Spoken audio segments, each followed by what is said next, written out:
President Gray. Good morning, trustees, faculty, students, and parents.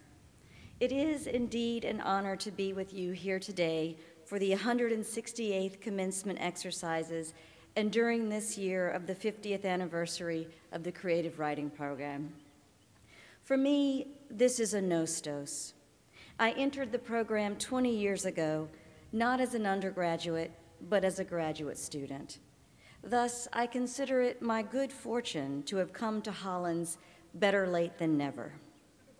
I can say to you now that while I did not begin my journey at Hollins, I know that I did not start going places until I got here. Even now, year after year, as I make my way back to visit, as I hope you will, this institution, this home that I love, I am always overcome with a sense of well-being that my time at Hollins fostered.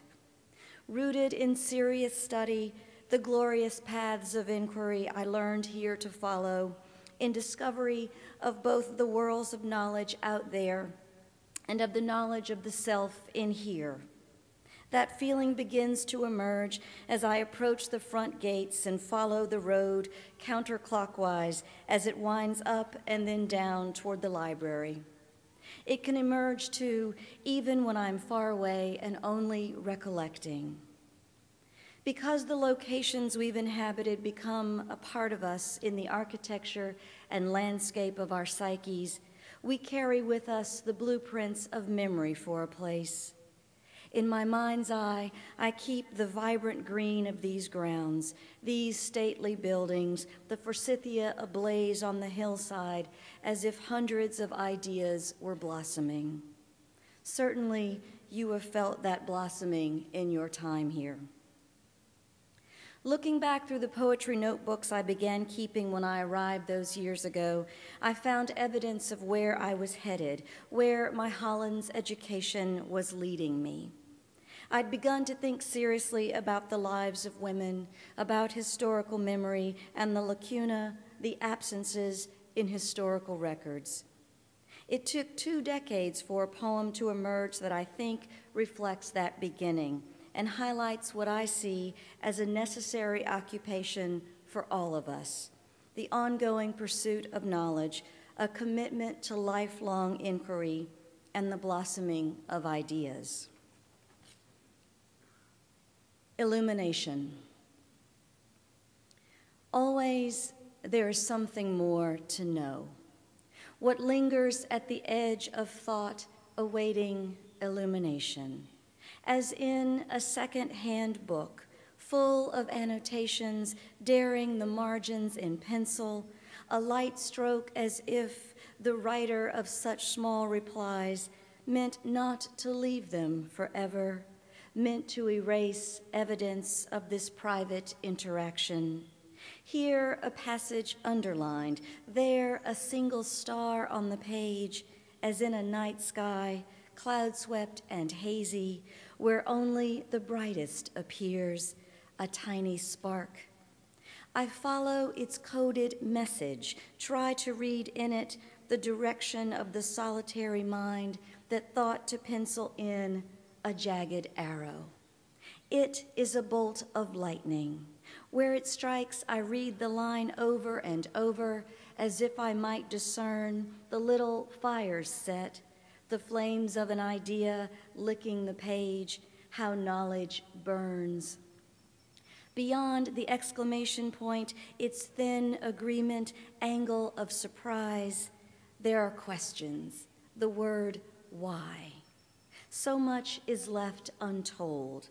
Between the printed words and the self-conscious scrawl, between what is said and not, white space framing the story, the way the past, unwritten, eludes us. So much is implication. The after-image of measured syntax, always there, ghosting the margins that words, their black-lined authority, do not cross. Even as they rise up to meet us, the white page hovers beneath, silent, incendiary, waiting. It is waiting still, that white page of history upon which each of you has already begun to make your mark. It's easy to think of graduation as an ending, like a closed book, the completion of a course of study. And yet, we are reminded that a commencement is a beginning, and yours is an auspicious one. You have a long and promising road ahead of you. The Chronicle of Higher Education reports that today, women receive 62% of associate degrees, 57% of bachelor's degrees, 60% of master's degrees, half of all professional degrees, including law and medicine, and just under half of all PhDs. It's an exciting time, a very different time now than when I was a little girl in Mississippi, early 1970s, dreaming of what I might become when I grew up and graduated from college. Even so, with all of our advances in industry and education, women still average only 78 cents to the dollar earned by men for the same work. Because of you, today we have our biggest opportunity yet to influence the direction of our country, an increasingly powerful nation of women, as its future leaders, as half of all U.S. workers, as the increasingly more educated segment of the population. To whom much is given, much is expected. With all our strides, with the burdens of history upon our shoulders, what will we make of what we have been given? In your hands is the possibility of a better, more equitable society. You can choose it and usher it into being for posterity, for daughters and sons alike. As my father, Professor Eric Trethewey, has said, a generous thought is the idea of justice taking root. Some of you will make your mark on the world in medicine, in law, in science and technology, in sports, in arts and letters, in caregiving and ministering to family and to strangers, in politics and business. And your mark will be greater if you approach this day as the beginning of your ongoing devotion to tenets of the mission statement under which you have studied these years: creativity, problem-solving and critical thinking, and independent inquiry and the free exchange of ideas. Our future and the future of our nation is dependent upon you.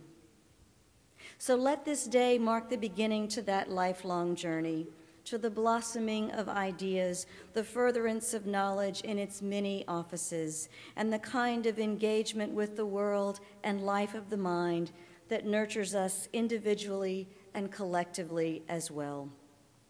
We have a long and revolutionary road ahead of us, and you have a remarkably privileged position as graduates of this fine institution, a women's university, from which to lead us up that road. I'd like to close now with another poem, this one by the late and great Lucille Clifton. Blessing the boats. May the tide that is entering even now, the lip of our understanding, carry you out beyond the face of fear. May you kiss the wind, then turn from it, certain that it will love your back. May you open your eyes to water, water waving forever, and may you, in your innocence, sail through this to that. Congratulations, graduates.